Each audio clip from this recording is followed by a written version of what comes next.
ഒരാൾക്ക് നമ്മൾ കൈ കൊടുക്കുമ്പോൾ ഇടത്തെ കൈ കൊടുക്കാൻ പാടുണ്ടോ? അത് സുന്നത്തിനെതിരാണ്. വലത് കൈയാണ് കൊടുക്കേണ്ടത്. അതാണ് സുന്നത്ത്. വലത്തെ കൈയാണ് കൊടുക്കേണ്ടത്. മുസാഫഹത്ത് അങ്ങനെയാണ്. സ്ത്രീകൾ തമ്മിലുള്ള മുസാഫഹത്ത് സുന്നത്താണ്. സ്ത്രീകൾ തമ്മിൽ മുസാഫഹത്ത്, ഭാര്യയും ഭർത്താവും തമ്മിൽ മുസാഫഹത്ത് സുന്നത്താണ്. കൂടിച്ചേരുമ്പോഴും വീട്ടിൽ നിന്ന് പിരിയുമ്പോഴൊക്കെ മുസാഫഹത്തും സലാമും ഒക്കെ നല്ലതാണ്, സുന്നത്താണ്. സഹോദരനും സഹോദരിയും തമ്മിൽ മുസാഫഹത്ത് പറ്റും.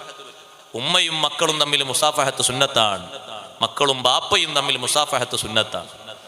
ആ സുന്നത്തുകൾക്കൊക്കെ വേണ്ടി വലത്തെ കൈയാണ് കൊടുക്കേണ്ടത്. ഇടത്തെ കൈ കൊടുക്കുന്നത് മോശമാണ്. ഇടത്തെ കൈ ശുചീകരണത്തിനും മറ്റു പല കാര്യങ്ങൾക്കും, മൂക്ക് പിഴിയാനൊക്കെ ഉള്ളതാണ് ഇടത്തെ കൈ. വലത്തെ കൈ കൊണ്ട് മൂക്ക് പിഴിയാൻ പാടില്ല. എളുപ്പം അതായിരിക്കും, നല്ലോണം പോരാനൊക്കെ. പക്ഷെ അതിന് ഇടത്തെ കൈയാണ് ഉപയോഗിക്കേണ്ടത്. അതൊരു മലിനമായ സംഗതിയാണല്ലോ. അത് ഇടത്തെ കൈയാണ് അതുകൊണ്ട് ഉപയോഗിക്കേണ്ടത്. അസ്പൃശ്യതകളൊക്കെ നീക്കുന്നത് ഇടത്തെ കൈ കൊണ്ടാണ്. ഇടത്തെ കൈ കൊണ്ട് ഭക്ഷണം കഴിച്ച ആളോട് നബി സല്ലല്ലാഹു അലൈഹി വസല്ലം വലത്തെ കൈ കൊണ്ട് കഴിക്കാൻ വേണ്ടി പറഞ്ഞു. അയാൾ പറഞ്ഞൊരു വാക്കുണ്ട്, ആ വാക്ക് നമ്മൾ പറയരുത്. അയാൾ പറഞ്ഞു, എനിക്ക് സാധിക്കൂല. അങ്ങനെ പലതിനും പറയലോ, എന്നെ കൊണ്ട് കഴിയൂല. അങ്ങനെ കഴിയൂല എന്ന് പറഞ്ഞത് കഴിയാത്തത് കൊണ്ടല്ല, വെറുതെ ഒരു വർത്തമാനം അങ്ങനെ പറഞ്ഞതാണ്. അപ്പൊ തങ്ങൾ പറഞ്ഞു, നാ നിനക്ക് കഴിയണ്ടെന്ന് പറഞ്ഞു. പിന്നെ ആ വലത്തെ കൈ കൊണ്ട് മരിക്കുന്നവരെ വായിലേക്കൊന്നും അയാൾ വെച്ചിട്ടില്ല. മാ മനഅഹു ഇല്ലൽ കിബർ. ഇടത്തെ കൈ കൊണ്ട് കൈക്കല്ല എന്ന് പറഞ്ഞപ്പോ വലത്തെ കൈ ഉപയോഗിക്കാൻ അയാളെ വിസമ്മതിച്ചത് കിബറാണ്. ആ കിബറിന് കിട്ടിയ ശിക്ഷയാണ്. പിന്നെ ഒരിക്കലും വലത്തെ കൈ കൊണ്ട് ഭക്ഷണം കഴിക്കാൻ, വെള്ളം കുടിക്കാൻ കഴിഞ്ഞിട്ടില്ല. രണ്ടിനും ഉപയോഗിക്കേണ്ടത് വലത്തെ കൈയാണ്. സഹോദരങ്ങളെ, അതൊരു സുന്നത്താണ്. ആ ഭക്ഷണം കഴിക്കുന്ന സമയത്ത് ധാരാളം മാതൃകകൾ സ്വീകരിക്കണം. അതൊക്കെ നബി സല്ലല്ലാഹു അലൈഹി വസല്ലം തങ്ങളുടെ ഇത്തിബാ ആണ്. ദിനേന കുളിക്കുന്നവരാണ് നമ്മൾ.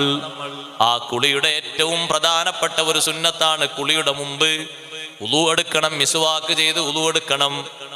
ആകെ നമ്മളെ കൂട്ടത്തിൽ ചില ആൾക്കാർ 24 മണിക്കൂറിൽ രാവിലെ എഴുന്നേൽക്കുമ്പോൾ മാത്രമേ മിസ്വാക്ക് ചെയ്യുള്ളൂ. ചില മഹാന്മാർ, സുബ്ഹാനല്ലാഹ്, സലാം പറയാനും കൂടി പേടിയാണ് അവരോട്.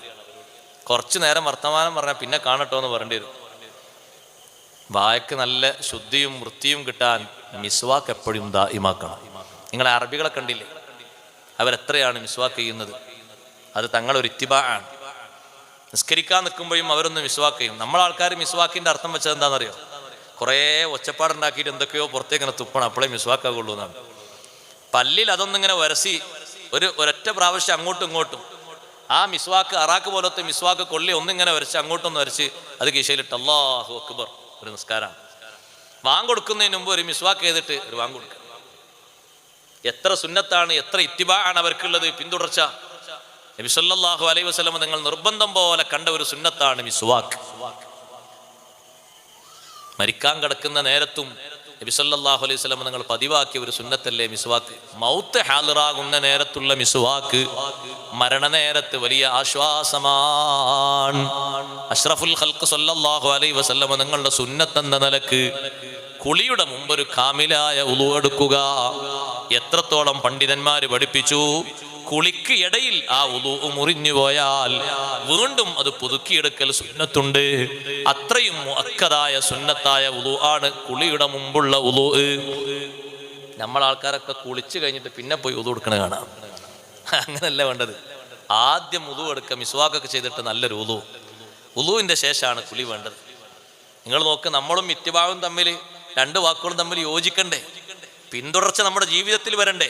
അപ്പൊ മഹബത്തിന് കട്ടി കൂടും. അള്ളാഹു തൗഫീഖ് തരട്ടെ. തങ്ങളെ അനുധാവനം നമ്മൾ ഇങ്ങനെ ശീലമാക്കുക. ഓരോ കൊല്ലം ഓരോന്നും നമ്മളെ കൊണ്ട് ജീവിതത്തിലേക്ക് നിങ്ങളെ തുന്നിച്ചേർക്കുക. കഴിവിന്റെ പരമാവധി ഇത്തിബാ, എല്ലാ രംഗങ്ങളിലും ആ ഇത്തിബാഇന്റെ മുറ സ്വീകരിക്കുക. ജീവിതത്തിലുള്ള സുന്നത്തുകളെ കൂട്ടത്തിൽ 10 ദിവസമാകുമ്പോൾ നമ്മുടെ ജീവിതത്തിൽ, നമ്മുടെ ശരീരത്തിൽ ഓരോ 10 ദിവസമാകുമ്പോഴും വെള്ളിയാഴ്ചയോ വ്യാഴാഴ്ചയോ തിങ്കളാഴ്ചയോ നഖം മുറിക്കുക. നഖം മുറിക്കുമ്പോഴുള്ള സുന്നത്തുകളൊക്കെ പാലിച്ച് മുറിക്കുക. ആദ്യം 2 കൈയും കഴുകണം. കൈയിന്റെ നഖമാണ് ആദ്യം മുറിക്കേണ്ടത്. അത് തന്നെ വലത്തെ കൈയിന്റെ മുസബ്ബിഹ വിരലാണ് തുടങ്ങേണ്ടത്. മുസബ്ബിഹ വിരൽ തുടങ്ങിയിട്ട് ചെറുവിരലിൽ അവസാനിപ്പിക്കണം. പിന്നെ തള്ളവിരൽ മുറിക്കണം. അങ്ങനെയാണ് തുടക്കം. ഈ 3 ദിവസങ്ങളാണ് അതിന് പരിഗണിക്കേണ്ടത്. വ്യാഴാഴ്ചയും തിങ്കളാഴ്ചയും വെള്ളിയാഴ്ചയും. ആ 3 ദിവസങ്ങളിൽ ഈ ശ്രേഷ്ഠമായ സുന്നത്ത് ചെയ്യുമ്പോൾ കൈയും കാലും മുറിക്കുന്നതിൻ്റെ മുമ്പ് കഴുകണം. നഖങ്ങളെല്ലാം ഒരുമിച്ച് കൂട്ടിയിട്ട് അതൊരു ചെറിയ കുഴി കുഴിച്ചതിൽ കുഴിച്ചു മൂടണം. അത് സുന്നത്താണ്. ഈ സുഹൃതം ചെയ്തതിന് നാളെ ആ സ്ഥലം അല്ലാഹുവിങ്കൽ വന്ന് സാക്ഷിയാകും. സ്ത്രീകളുടെ നഖങ്ങളും മുടികളും ശരീരത്തിൽ നിന്ന് വേർപിരിയുന്നത് അത് കുഴിച്ചിടൽ നിർബന്ധവുമാണ്. സഹോദരങ്ങളെ, സ്വകാര്യ ഭാഗങ്ങളിലെ മുടികൾ അതും ശരീരത്തിൽ നിന്ന് നീക്കേണ്ടതാണ്. അതിന് വെച്ചിരിക്കുന്ന അവധി 40 ദിവസമാണ്. ഓരോ 40 ദിവസമാകുമ്പോ ആ ശുചീകരണ പ്രക്രിയകളും നടത്തണം. അതും സുന്നത്താണ്. 10 ദിവസമാകുമ്പോ കക്ഷഭാഗത്തുള്ള രോമങ്ങൾ നീക്കണം. അത് സുന്നത്താണ്. ജീവിതത്തിൽ ഈ സുന്നത്തുകളൊക്കെ നിത്യജീവിതത്തിൽ നമ്മൾ പാലിക്കുമ്പോൾ നബി സല്ലല്ലാഹു അലൈഹി വസല്ലം നിങ്ങളുടെ മാതൃക നമ്മുടെ ജീവിതത്തിൽ അങ്ങനെ തന്നെ വന്നു ചേരുകയാണ്. ചെറിയ ഒരു വിഷയത്തിൽ പോലും മഹാന്മാരായ പണ്ഡിതന്മാര്, സ്വഹാബിമാര്, താബിയുകൾ അവിടുത്തെ മാതൃകകൾ കൈവിടാതെ അങ്ങനെ തന്നെ അവലംബിച്ചു പോന്നു.